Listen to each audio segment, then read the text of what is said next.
The first thing I think you need to understand is that these people that you're comparing yourself to, you don't really know very well.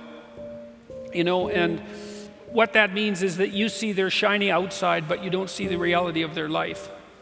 And so, maybe you're in California, see someone speeding down the road in a convertible Porsche, and you think, oh man, what a lucky bastard. And the truth of the matter is that he's thinking about wrapping his expensive sports car around the next cement pillar that he comes close to. You can't tell, and people have hard lives, and even people who are comparatively fortunate have hard lives. And so the ideal that you're observing that makes you jealous and resentful is in large part an illusion that's created by your own mind. And I can give you just one example. Is like I know a fair number of extremely wealthy people, and most of the people I happen to know are people who've made their money themselves. And I tell you, man, they have a burden of responsibility that would crush me, would crush the typical person.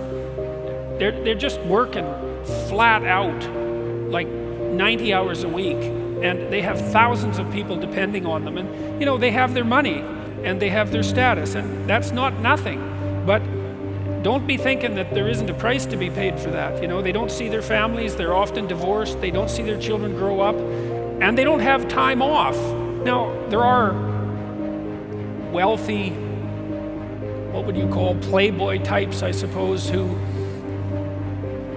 live out the dreams of wealth of a foolish 14-year-old, but they're not that common. And you have to be careful of what you're jealous of, because you don't really know what it is.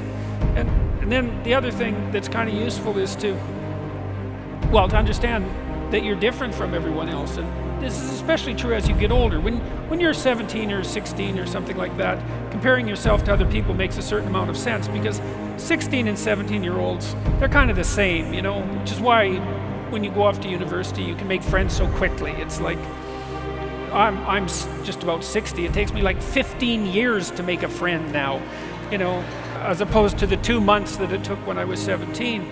You're quite different from other people, and you shouldn't be comparing yourself to them, because they're not like you. They don't have your family. They don't have your temperament. They don't have your troubles. They don't have your abilities. The only person that has those is you. And this is why one of the rules, I think it's rule 4, is compare yourself to who you were yesterday and not to who someone else is today. And see, that's a game you can win, because you could be a little better today than you were yesterday. And that's a good thing. You're a little better. That's a good thing. And no doubt there are some things that you could improve. If you sit and meditate for any length of time about what you're not doing optimally, answers will spring to mind.